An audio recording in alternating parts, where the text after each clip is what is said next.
guys, welcome back to my channel, ROMALYN'S channel. Ayan. So for this video ay gagawa tayo or magluluto tayo nitong sweet and sour chicken.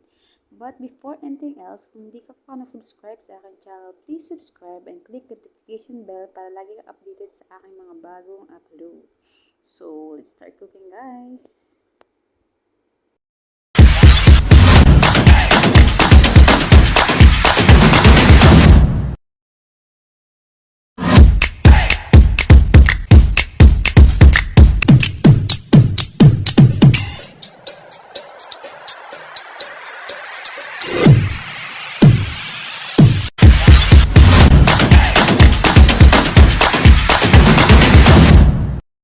So, here's our ingredients para sa ating lulutuin dish. So, we have here chicken, garlic, egg, carrots, and also we have here tomato paste, ketchup, and our flour.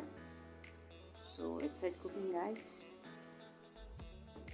And so, earlier, chinap ko na yung ating chicken. So, ipa-fry natin siya. So, gagawin natin siyang fried chicken. So, we have here flour, egg, and then our breading.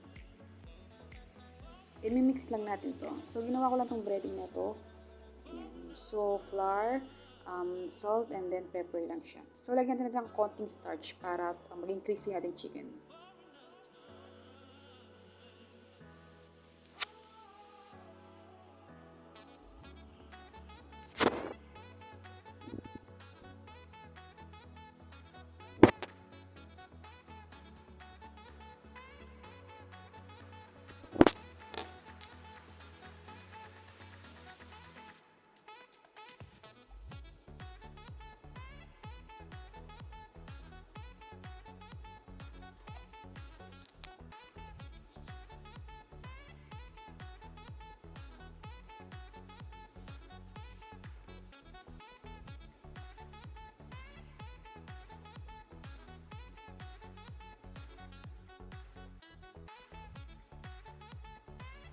Ayan, so guys, tapos na natin i-coat lahat ng ating chicken. So, ayan. So, last part natin na itong paglalagay nating breading. So, mix-mix lang natin siya. So, ginamitan ko na siya ng fork para hindi masyadong madumingan ng aking mga kamay. Diyos. Ayan. So, i-coat lang natin siya para maprito na natin siya. So, later on, start natin siyang i-fry.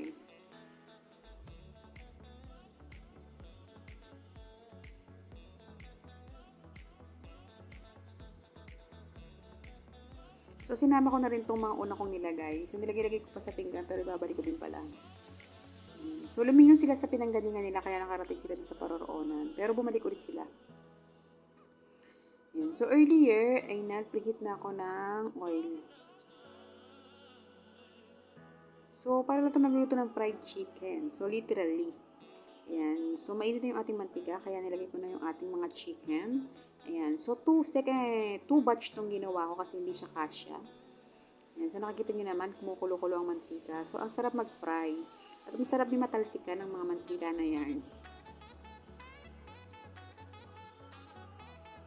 Ayan. So, this time guys, medyo luto-luto na yung ating chicken. Ayan. So, biling-bilingin lang natin siya. So, lahat naman siguro tayo marunong magluto ng mga fried chicken na yan o kahit anong piniprito-prito dyan. Ayan. So, looks so yummy, yummy.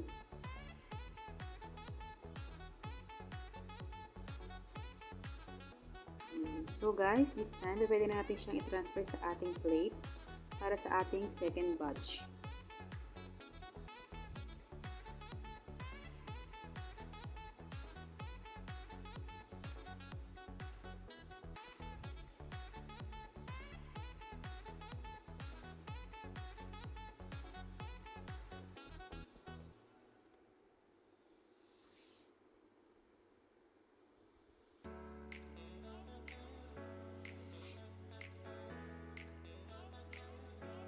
Ayan, so nilagay ko na yung ating oil and then earlier, iniwa ko na ating carrots and then our garlic. So, lagay na natin yung ating garlic.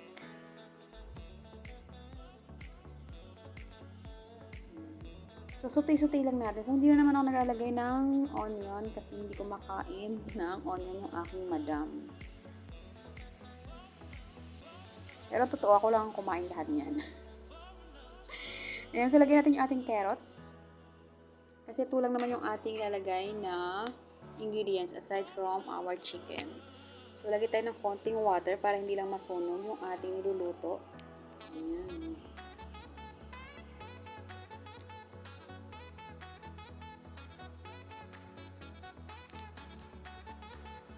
Ayan. So, maglagay lang tayo ng 1 tablespoon ng tomato paste. And then this time, our ketchup. 2 tablespoon ng ketchup. Ayan. So, depende sa atin guys kung mag-a-adjust pa ba tayo, maglalagay tayo ng another ketchup. Ayan. So, mix-mix na natin siya.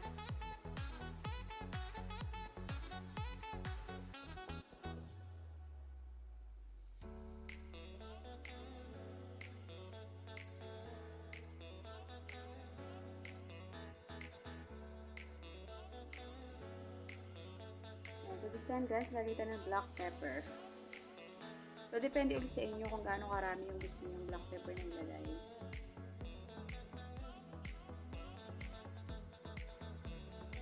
And then, our next ingredient is our salt. So, half tablespoon of salt.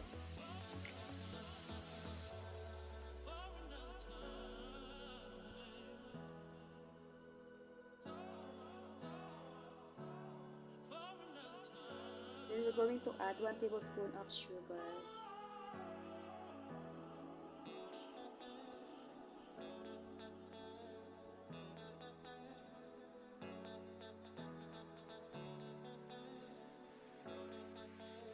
So, we're going to add 1 cup of water.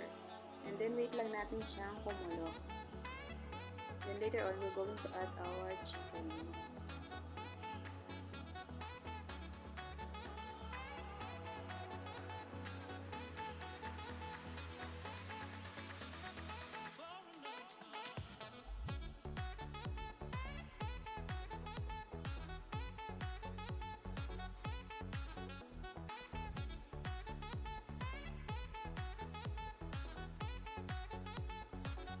So, this time guys, pwede natin i-add ang ating chicken kasi luto na yung ating sauce.